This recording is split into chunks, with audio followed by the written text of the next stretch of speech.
नमस्कार। आप देख रहे हैं कैपिटल हेडलाइंस और यह है कैपिटल हेडलाइंस का लाइव शो। और जैसा आप जानते हैं कि हर दिन कैपिटल हेडलाइंस के लाइव शो में हम बात करते हैं किसी खास मुद्दे पर, किसी खास व्यक्ति के बारे में। आज मुद्दा भी खास है और व्यक्ति भी खास है। हम बात कर रहे हैं आज प्रधानमंत्री नरेंद्र मोदी की। नरेंद्र मोदी वैसे भी चर्चा में रहते हैं और कई लोगों के लिए मौजूदा युग जो चल रहा है, कम से कम 2014 के बाद से अभी तक का, वो मोदी युग के रूप में उसको पहचानते हैं। मोदी जी के समर्थक तो उसको मोदी युग कहते ही हैं, लेकिन जो उनके आलोचक हैं, जो विपक्ष में हैं, जो उनके विरोधी हैं, वो भी जितना समर्थक मोदी मोदी कहते हैं उतना ही विरोधी और विपक्षी भी मोदी मोदी कहते हैं। प्रधानमंत्री नरेंद्र मोदी निश्चित तौर पर एक ऐसे नेता हैं जिनकी अपनी एक अलग पहचान है। ग्रास रूट से उन्होंने शुरुआत की है। कई लोगों के लिए उनका जीवन, उनकी कहानी किसी परी कथा की तरह है। परी कथा इसलिए कि जैसा मैंने आपको बताया कि ग्रास रूट से हम्बल बिगनिंग उनकी रही, वडनगर से जो उनकी कहानी 17 सितंबर 1950 को शुरू हुई। वो सेना में जाना चाहते थे, पिता टी स्टॉल चलाते थे, उस समय घर की स्थिति बहुत अच्छी नहीं थी। ये पूरी कहानी मैं आपको सुनाऊंगा, लेकिन आज जो फोकस रहेगा वो मोदी सरकार का जो तीसरा कार्यकाल है, जिसकी शुरुआत नतीजे आने के बाद से ही, अगर आप मान लें लोकसभा चुनाव के नतीजे जो कि 4 जून को आए थे, तब से ही आप मान लें, या फिर उस तारीख को माने 9 जून 2024, जब प्रधानमंत्री नरेंद्र मोदी ने लगातार तीसरी बार प्रधानमंत्री के रूप में शपथ ली। पंडित जवाहरलाल नेहरू जो देश के पहले प्रधानमंत्री थे, उनके रिकॉर्ड की बराबरी की। अगर आप वर्षों से तुलना करें तो सबसे ज्यादा लंबे समय तक प्रधानमंत्री रहने के मामले में नरेंद्र मोदी तीसरे नंबर पर आ चुके हैं। और आज दिन खास है। खास इसलिए कि 9 जून से अगर आप जोड़ते हैं तो 17 सितंबर को 100 दिन पूरे कर रही है ये सरकार, और 17 सितंबर ही प्रधानमंत्री नरेंद्र मोदी का जन्मदिन है। इस खास मुद्दे पर चर्चा करने के लिए कि 100 दिन में क्या संकेत मिले हैं, दो हमारे बहुत खास मेहमान हमारे साथ जुड़े हुए हैं, जिन्हें आप स्क्रीन पर देख रहे हैं। पीके सिंह साहब जो राजनीतिक विश्लेषक हैं, इंटरनल सिक्योरिटी के एक्सपर्ट हैं, और प्रधानमंत्री नरेंद्र मोदी के पूरे राजनीतिक करियर को इन्होंने बड़े करीब से देखा है। सिंह साहब, आपका स्वागत है। धन्यवाद। साथ में हमारे नियमित मेहमान, नियमित गेस्ट कैपिटल हेडलाइन से जुड़े हुए हैं। डॉक्टर सत्येंद्र कुमार भारतीय जनता पार्टी में रहे हैं, कांग्रेस में रहे हैं, राजनीति को बड़े करीब से देखते हैं, हर चीज का बारीक और निष्पक्ष विश्लेषण करते हैं। इनसे भी हम बात सुनेंगे। लेकिन पहले, जैसा मैंने आपको कहा था एक संक्षेप में, वैसे आप ये कहानी जानते ही हैं, लेकिन फिर भी प्रधानमंत्री नरेंद्र मोदी की जो जीवन यात्रा है, क्योंकि उनका जन्मदिन भी है कल, उनको शुभकामना देते हुए एक नजर उस पर डाल लेते हैं। प्रधानमंत्री नरेंद्र मोदी 9 जून 2024 को लगातार तीसरी बार पीएम पद की शपथ लेकर पंडित जवाहरलाल नेहरू के रिकॉर्ड की बराबरी कर चुके हैं। सबसे ज्यादा समय तक प्रधानमंत्री रहने के मामले में वो सिर्फ पंडित नेहरू और इंदिरा गांधी से पीछे हैं। 74 साल पहले यानी 17 सितंबर 1950 को गुजरात के वडनगर में जब मोदी का जन्म हुआ, तब शायद ही किसी ने कल्पना की हो कि वो ये रिकॉर्ड बनाएंगे। 6 भाई बहनों में नरेंद्र मोदी तीसरे नंबर पर थे। नरेंद्र मोदी .in पर दर्ज जानकारी के मुताबिक वडनगर स्टेशन पर नरेंद्र मोदी के पिता दामोदर दास मोदी की चाय की दुकान थी, जहां नरेंद्र मोदी भी चाय बेचते थे। उनका पूरा परिवार 40 बाई 12 फुट के घर में रहता था। परिवार को 2 वक्त के भोजन की व्यवस्था में भी संघर्ष करना पड़ता था। नरेंद्र मोदी स्कूली दिनों में मेधावी छात्र के रूप में पहचाने जाते थे। नरेंद्र मोदी .in के मुताबिक सहपाठी उन्हें एक तर्कशील, मेधावी और मेहनती छात्र के रूप में याद करते हैं। वे स्कूल के पुस्तकालय में घंटों पढ़ाई करते थे। उन्हें तैराकी का भी बहुत शौक था। नरेंद्र मोदी के मित्र सभी समुदायों में थे। अपने बचपन में वो हिंदू और मुस्लिम दोनों समुदायों के त्यौहार मनाते थे। उनके बहुत सारे मित्र मुस्लिम समाज से थे। नरेंद्र मोदी बचपन में सेना में भर्ती होने का सपना देखते थे, लेकिन आर्थिक दिक्कतों की वजह से वो सैनिक स्कूल में दाखिला नहीं ले सके।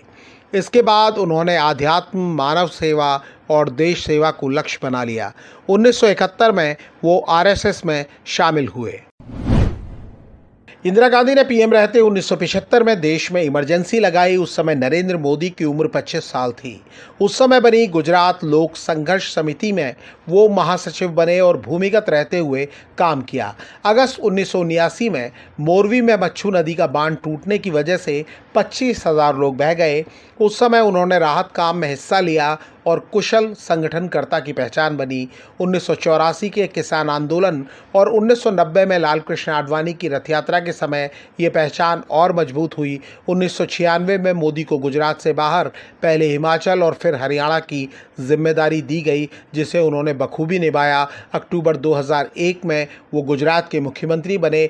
2002 के दंगे के दौरान गुजरात की छवि पर लगे दाग को उन्होंने इसे देश का सबसे विकसित राज्य बनाकर मिटाने का संकल्प लिया।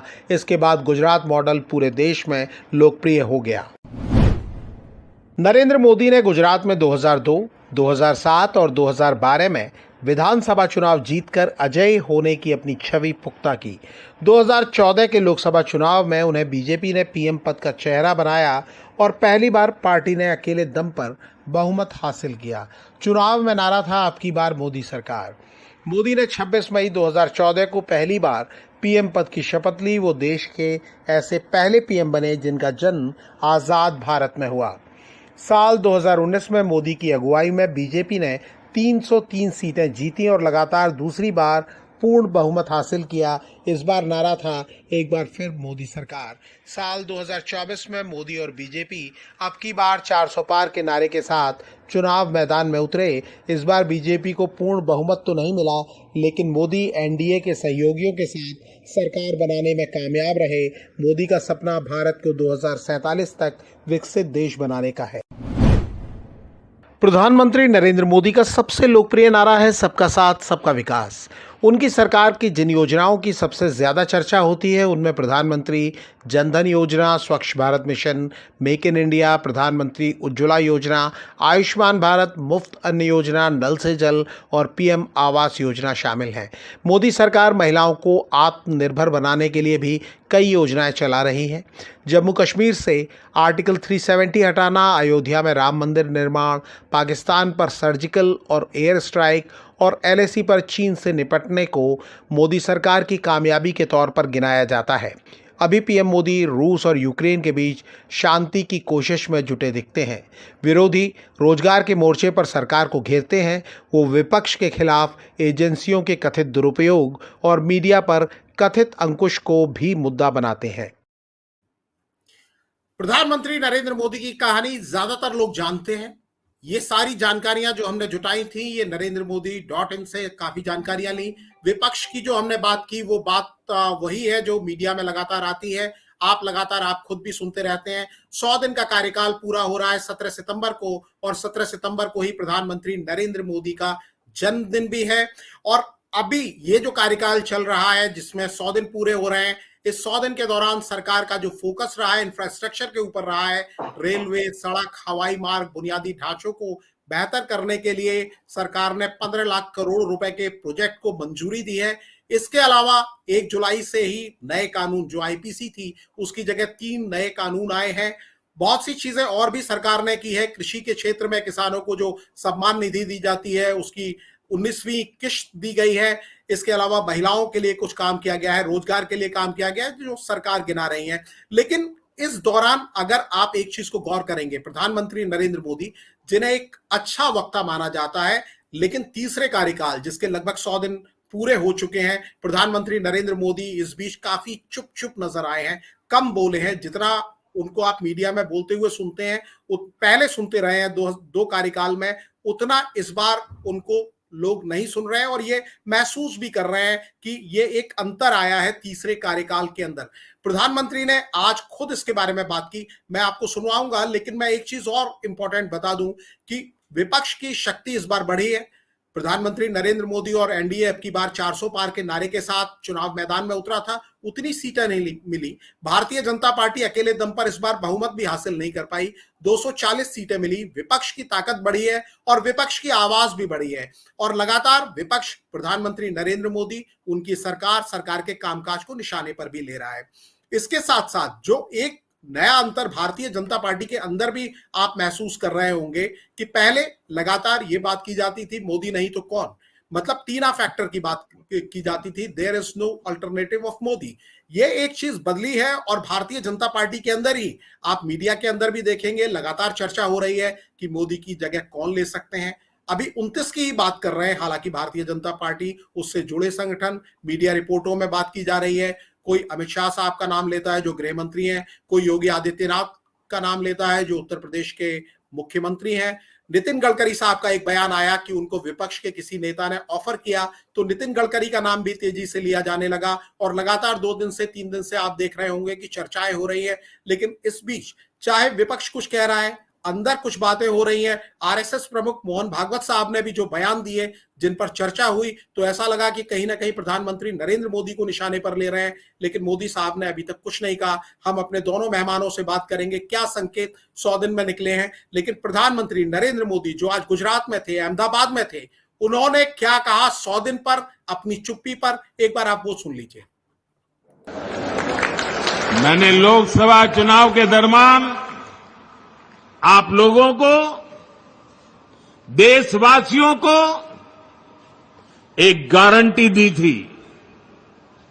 मैंने कहा था कि तीसरे टर्म के पहले 100 दिन देश के लिए अभूतपूर्व फैसले लिए जाएंगे।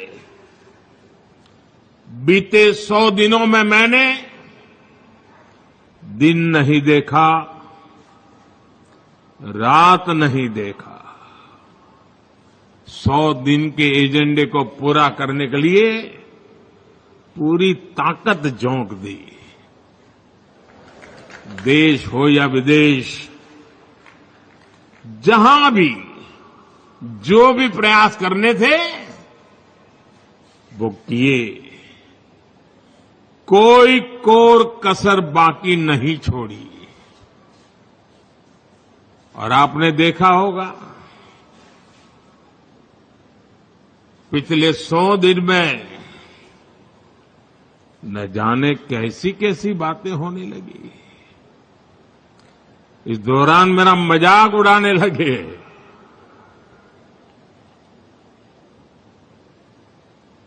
मोदी का मखौल उड़ाने लगे। भांति भांति के तर्क वितर्क बताते रहे, मजा लेते थे। और लोग भी हैरान थे कि मोदी क्या कर रहा है, क्यों चुप है, इतनी मजाक हो रही है, इतना अपमान हो रहा है। लेकिन मेरे गुजरात के भाइयों बहनों, ये सरदार पटेल की भूमि से पैदा हुआ बेटा है।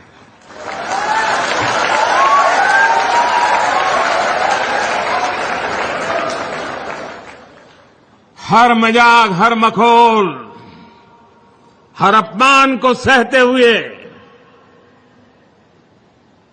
एक प्रण लेकर के 100 दिन मैंने आपके कल्याण के लिए, देश हित के लिए नीति बनाने और निर्णय लेने में जुटा लिए। और तय किया था जिनको जितना मखौल उड़ाना है उड़ा दो, उनको भी तो मौज आएगी यार, ले लो ले लो। और मैंने तय किया था मैं एक भी जवाब नहीं दूंगा। जिस रास्ते पर मुझे देश के कल्याण के मार्ग पर चलना है,